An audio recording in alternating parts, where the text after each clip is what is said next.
If you have ever seen a Kurzgesagt video, you certainly know how magnificent and unique their art style is. But how is it put together, and why does it just look so beautiful? Judging by the voting results on our Discord server, this is what you're most interested in. So in this mod series, we're gonna take a look behind the birbs and the colors and try to find the secret, which makes Kurzgesagt videos so appealing. There are three core components we will discuss. Firstly, shapes and strokes. Secondly, shading and tinting. And last but not least, color. And that video will also hold a neat surprise for you. This is the first part of the series, in which we're gonna take a look at how Kurzgesagt uses shapes and strokes to form their illustrations and how we can create them ourselves. However, before we start, I would like to ask you to take everything I say with a grain of salt, since I don't work there and my knowledge only relies on research and my own experience. Also, if I got anything wrong, feel free to correct me in the comments. But yeah, now just lean back and enjoy the video.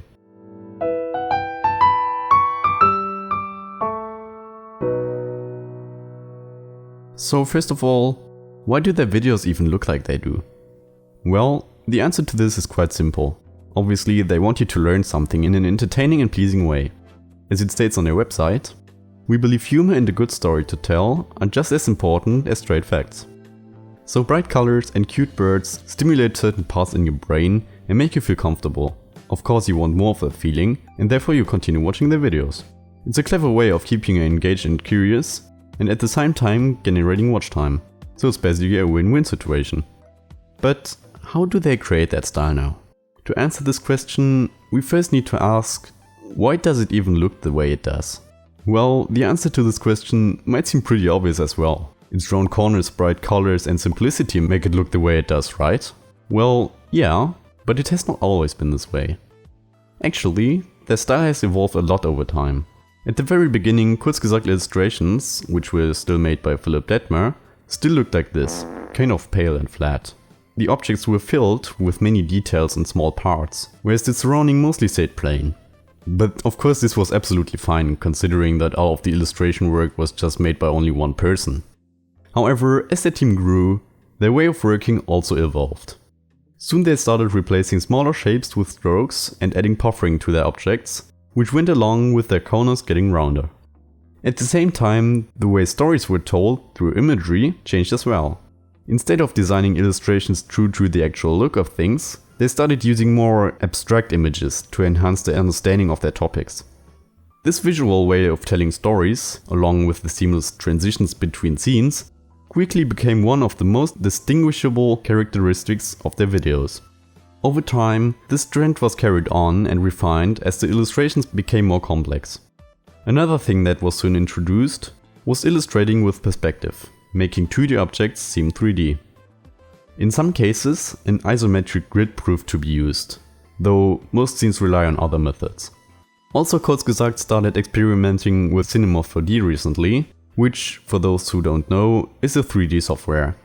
So we might even see fully 3D made Kurzgesagt videos one day. But it's doubtful that they will change completely to 3D graphics. Although it would have some advantages, most of their team is still specialized in 2D graphics, so their videos will probably stay in 2D for now. While it's good to know about all of these things, we still haven't talked about how to create art in their art style yet. So, how do we create illustrations in the style of Kurzgesagt? First of all, if you have never done it before, start simple. Just take a screenshot of an object and try figuring out what part it's made up of.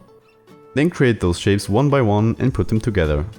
Also, don't worry if it doesn't look like you've imagined it. This is a learning process, and learning always starts with failing. Just look at your art and figure out which part of it looks off.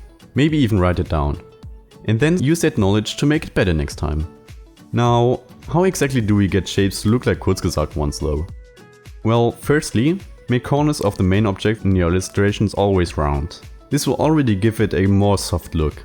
To enhance this feeling, just add a fat stroke with the same color as the base shape. This will give it the typical Kurzgesagt look. Another advantage is that the corners will keep having the same corner radius even if you scale them. So you won't have to worry about things like this anymore. Now, once you've done that, add even more strokes for the details in your illustration. Make sure that all of the strokes have the same thickness, because this will give your object a more balanced feel. Of course, you can always make exceptions though. Now for the shading of your objects, you can use both strokes and shapes. For the lighting along the edges, just duplicate the base shape, remove the fill and lighten up the stroke color. Then use the scissors tool to cut the shape apart and delete the parts you don't need. Same goes for the shading. For the highlights or shadows inside the object, you can use shapes. I always do it by duplicating the base object twice, moving the second duplicate up, selecting both of the upper shapes and subtracting them by using the shape builder tool. Then I simply adjust the color of the new shape so it fits the object below. If you want to animate that object later, I would recommend working with masks though. And also, by the way, when working with strokes, I recommend you to get into the habit of working with the transform tab. Because in here you will find these two checkboxes, which will make your life a lot easier when scaling objects that have a stroke applied.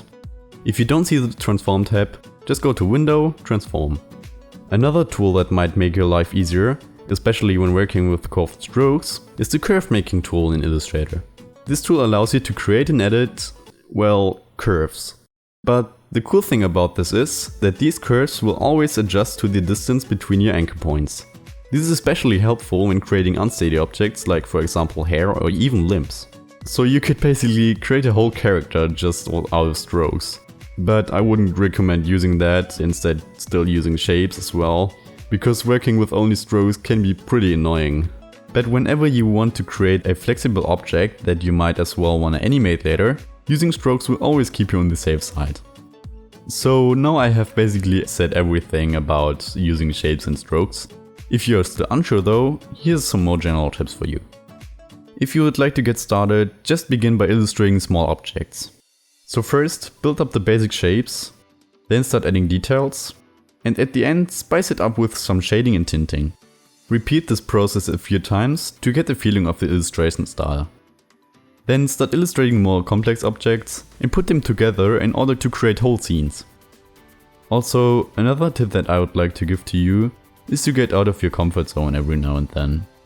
It is always great to specialize on a particular thing and to do it over and over again to receive better outcomes every time, but at some point everything will start looking the same and you will notice that other things you might be interested in trying to create seem almost impossibly hard to do.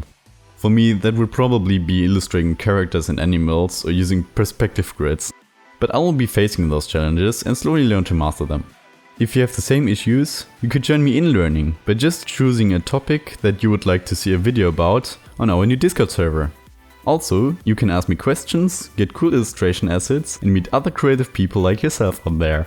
Also, if you already know other creative people who might be interested in this kind of stuff, they would surely appreciate if you would share this video with them. So, this was the first part of the series. The next part will be coming soon.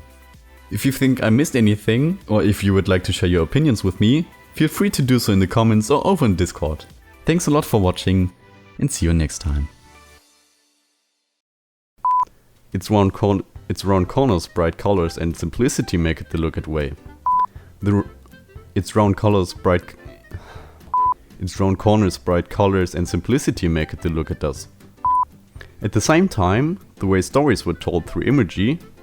At the same time, the way stories were told through imagery. The way stories were told through imagery. At the same time, the stories. They started using more extracting it. They started using more abstract. Quickly became one of the most distinguishable. In some cases, an isometric grid. In some cases, an isometric grid. In some cases, an isometric. In some cases, an isometric grid proved true. But it's doubtful that there will. But I doubt that there will.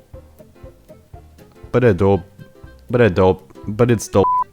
And by the way. And by the way. And by the way. And also by the way.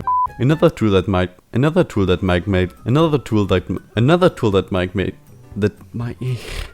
English.